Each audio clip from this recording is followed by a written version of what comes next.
প্রয়াত উমা দাশগুপ্ত সোমবার বাইপাসের একটি বেসরকারি হাসপাতালে শেষ নিঃশ্বাস ত্যাগ করেছেন তিনি। সকাল ৮টা নাগাদ মৃত্যু হয়েছে তার।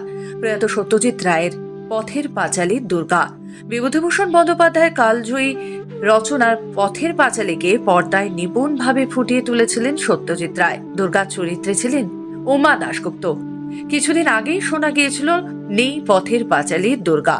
পরে জানা যায় দিব্যি সুস্থ আছেন তিনি, ফিরছেন শান্তিনিকেতন থেকে। তবে এবারে খবর আর মিথ্যে হলো না সেদিনের মতো। সত্যিই বাঙালির অন্তরে গেঁথে থাকা দুর্গা আজ পরপারে। নায়িকার মৃত্যুতে শোকে আচ্ছন্ন হয়ে পড়েছে টলিপাড়া। নায়ক জয়জিৎ বন্দ্যোপাধ্যায় সোশ্যাল মিডিয়ায় শোক প্রকাশ করেছেন এবং তিনি লিখেছেন, পথের পাঁচালীর দুর্গার বিসর্জন হলো আজ। নায়িকা উমা দাশগুপ্তর আত্মার চির শান্তি কামনা করি। উমা দাশগুপ্ত মাত্র একটি ছবিতেই অভিনয় করেছেন, তাতেই বিশ্বজোড়া খ্যাতি তার। 1955 সালে সত্যজিৎ রায়ের পথের পাঁচালীতে তিনি অপুর দিদির ভূমিকায় অর্থাৎ তিনি দুর্গা হয়েছিলেন। কিশোরী বয়সেই সেই চরিত্রকে পর্দায় জীবন্ত করেছিলেন উমা। এরপর তাকে আর পর্দায় দেখা যায়নি। এর আগেও একাধিকবার উমা দাশগুপ্তের মৃত্যুর ভুয়ো খবর ছড়িয়েছিল।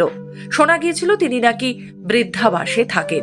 প্রতিবেশীরা সে কথা জানিয়েও ছিলেন।